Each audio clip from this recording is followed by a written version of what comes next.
Frères et sœurs, voilà une belle coïncidence entre le texte de l'Évangile que nous venons d'entendre parce qu'il nous est proposé par la liturgie et d'autre part le fait que nous sommes dans cette période qu'on appelle la rentrée. En effet, dans les deux cas, la parole de Jésus et notre propre organisation de la vie courante se concentre sur cette question: qu'est-ce qu'on va faire? Qu'est-ce qu'il faut faire? Quels sont nos projets pour l'année? Alors vous me direz, il y a une solution très très simple, c'est de dire, il faut faire vivre cette année comme les autres années. En général, on espère que ça se passera un peu mieux, surtout dans les circonstances où nous sommes. On peut se dire quand même qu'on espère que ça se passera mieux que les 2 années précédentes. Mais en réalité, nous n'en savons rien. Ça n'empêche que la question se pose.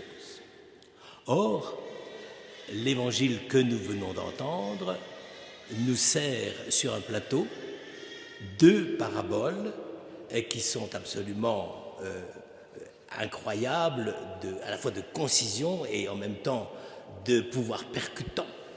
Et ces 2 paraboles nous disent, apparemment en nous interpellant, qui donc d'entre vous, s'il veut construire une tour, je sais bien, vous n'êtes pas tous des promoteurs immobiliers, mais vous avez plus ou moins la plupart fait construire une maison, donc vous savez quand même un tout petit peu les problèmes que ça pose. Et donc, qui donc veut construire une tour ne commence par s'asseoir. Et l'autre, quel est le roi qui, s'il entre en guerre et va à la rencontre de son adversaire, au moment où il voit qu'il a beaucoup plus de troupes que l'autre, ne commence par s'asseoir? C'est peut-être d'ailleurs une parabole d'une actualité incroyable et on se prend presque à regretter que M. Vladimir Poutine ne l'ait pas médité davantage au mois de février. Mais enfin c'est comme ça. En tout cas, les 2 paraboles, d'abord, semblent s'adresser directement à nous et, deuxièmement, nous touchent à l'endroit le plus difficile et le plus délicat de notre vie habituelle. D'une part, les projets concrets que nous voulons réaliser, et d'autre part, même si c'est à travers une métaphore de la guerre et du combat, le problème relationnel. C'est-à-dire Jésus, qui voit effectivement l'assemblée qui est autour de lui, leur pose cette question. C'est-à-dire, quand vous êtes en train de vivre, vous vivez toujours avec des projets. Vous vivez toujours avec des questions d'avenir. Et comment vous les résolvez? Vous me direz, heureusement qu'on ne se pose pas la question tous les matins parce qu'on deviendrait fou. Mais ça n'empêche que la question est tout à fait réelle. Comment on fait face à l'avenir?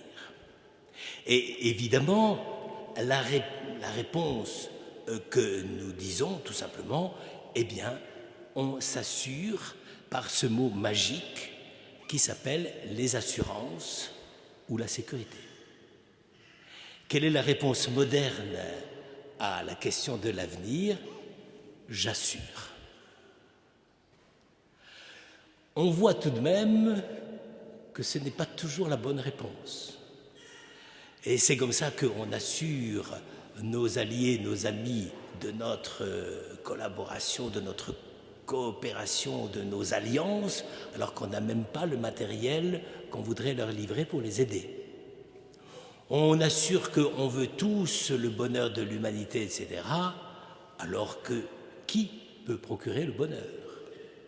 Est-ce qu'on a les moyens? Est-ce qu'on peut? Et donc, c'est comme si le Christ mettait le doigt sur la plaie. C'est-à-dire, quand vous êtes dans la situation de vous poser des questions sur l'avenir, est-ce que la plupart du temps, vous n'êtes pas déjà engagé dans un projet face auquel vous n'avez même pas les moyens de répondre? Et donc, cette question, elle est assez, disons, provocante. C'est un défi. Qui d'entre nous est capable, lorsqu'il se pose une question, je vais faire cela, est absolument sûr d'y arriver?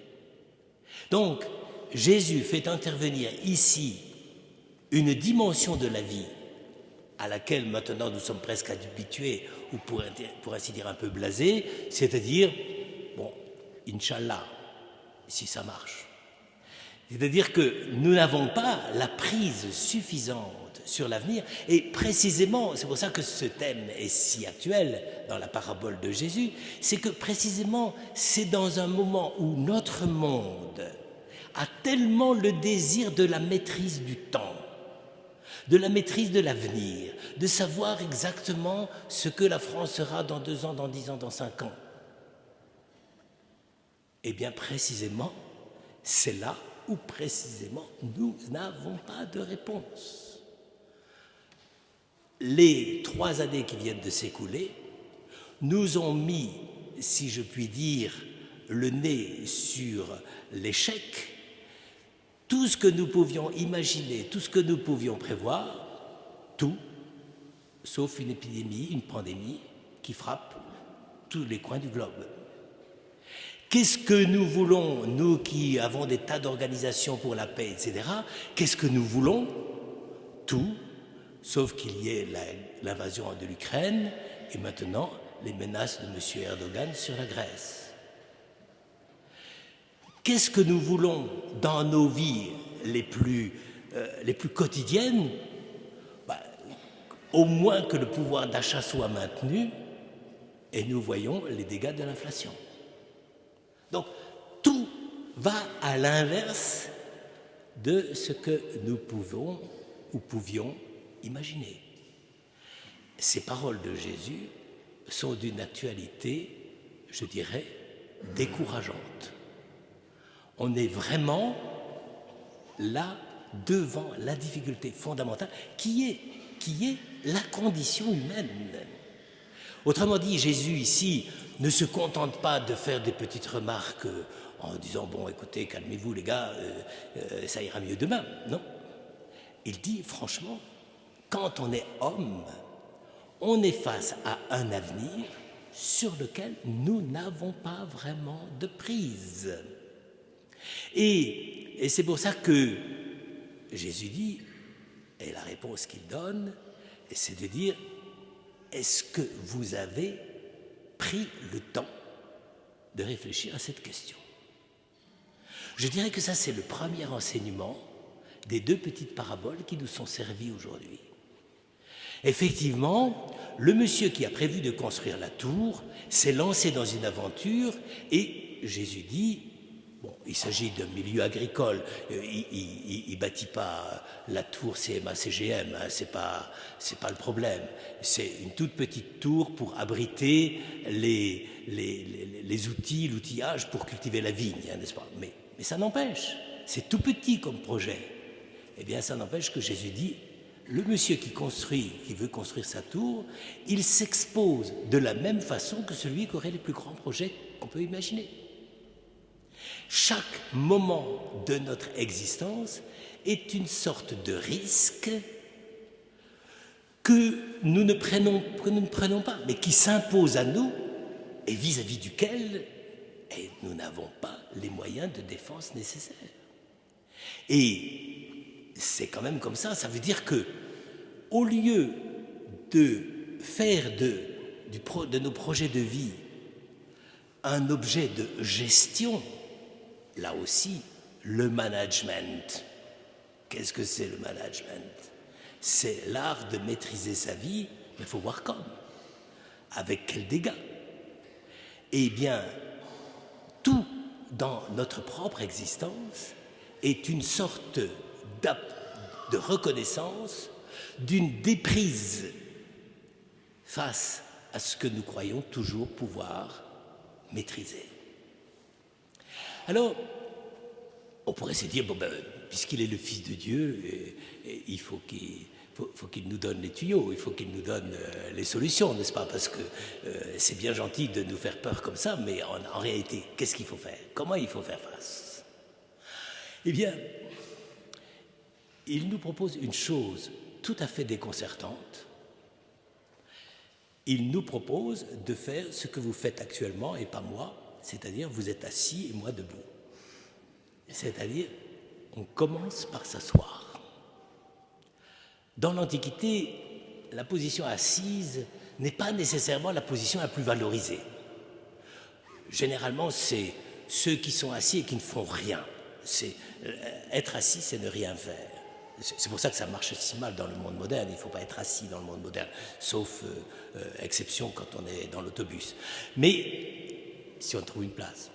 Mais vous voyez, frères et sœurs, ici, Jésus dit, ben voilà, il faut accepter de prendre du temps pour ne rien faire avant de faire. Et c'est presque de la sagesse lyonnaise, si je puis dire. C'est quand même un moment où Dieu, le Fils de Dieu, nous provoque en disant « Vous voulez tout maîtriser, mesurez la réalité que vous ne pouvez pas maîtriser. Asseyez-vous, prenez le temps de réfléchir, regardez les ressources en ciment, en chaux et en cailloux que vous avez, regardez les ressources militaires que vous avez. » Donc, comme dit un certain proverbe, qui est très en cours dans les milieux ecclésiastiques, le plus urgent, c'est de ne rien faire. Finalement, c'est assez évangélique. C'est assez évangélique, c'est-à-dire ne rien faire au sens, non pas de dire « je suis découragé, rien ne se fera jamais », mais de mesurer le fait que nous soyons provoqués par un avenir que nous ne pouvons ni mesurer, ni maîtriser.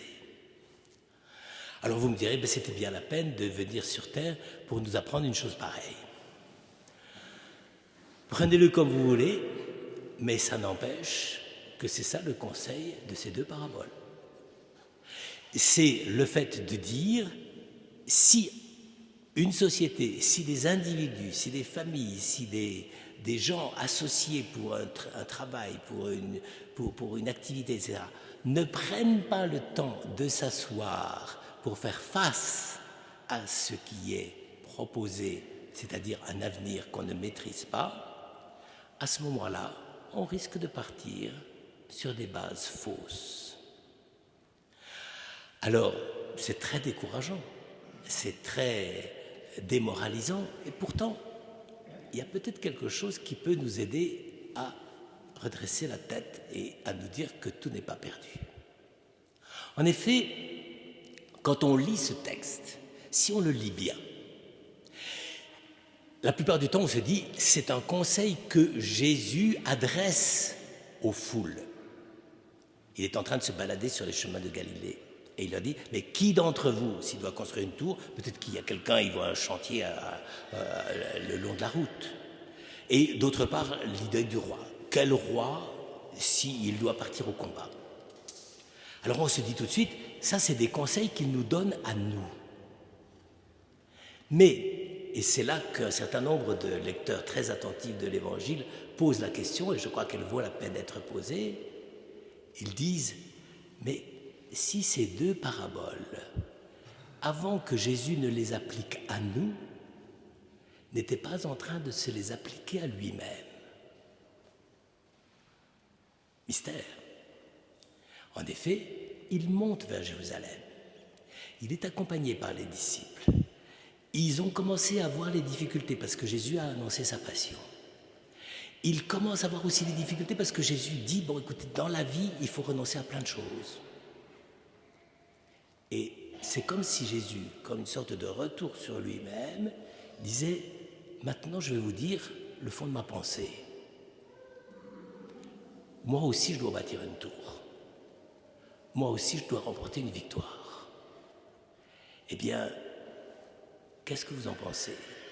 est-ce que je me suis engagé dans cette affaire, dans ce projet, sans mesurer les risques, sans savoir où j'étais amené à mettre toute mon énergie pour remporter la victoire, parce que je suis un roi, ou pour bâtir mon Église, parce que je suis venu pour édifier l'Église? Est-ce que vous croyez que je peux me lancer dans une aventure pareille sans avoir réfléchi? Ça nous paraît un aspect un peu déroutant de la personnalité de Jésus, mais je pense qu'elle est plus vraie qu'on ne pense. C'est-à-dire qu'à force de nous imaginer que Jésus avait tout le film et le déroulé et la synopsis de ce qu'il devait faire et que tout ça était écrit et qu'il suffisait d'exécuter, nous avons perdu le fait que Jésus, dans sa conscience humaine, en tant qu'homme, vraiment homme, a vécu la même difficulté, le même défi qu'il fallait vivre face à l'avenir. Et que donc, au lieu d'imaginer le Christ comme celui qui se dit « de toute façon, j'y vais, peu importe, je serai le vainqueur du démon », etc., se dit « mais comment, effectivement, pourquoi ai-je choisi cette situation dans laquelle je m'expose totalement face à l'immensité de la tâche qui, du point de vue humain, me dépasse complètement ?» Frères et sœurs, cette question-là, elle est au cœur de l'Évangile. Jésus, contrairement à ce que certains pensent, Jésus n'est pas allé à la croix en se disant de toute façon tout se passera bien. Comme disait un gamin au catéchisme, cher ça fait rien, je vais être crucifié, mais dans 3 jours cocagne, je ressuscite. Ça c'est pas tout à fait la vérité. Ça c'est pas dans l'Évangile. Jésus est allé à la croix avec la conscience du risque et il a accepté ce risque. Par conséquent, notre existence chrétienne, notre vie à la suite du Christ, c'est quand même bel et bien le fait d'accepter tous les risques. Effectivement, nous ne savons jamais, comme disait l'autre, ce que l'avenir nous réserve. Et d'une certaine façon, Jésus a voulu vivre dans le moment de son incarnation, ce face-à-face avec l'avenir, avec toutes les dimensions et toutes les contraintes humaines que cela supposait. Mais si lui l'a fait, il a voulu par le fait même nous donner la garantie qu'en le suivant, qu'en vivant avec lui, qu'en nous posant cette question, qu'en acceptant de faire face à l'avenir, en prenant le temps de nous asseoir, quoi qu'il arrive, alors il nous assurait la victoire.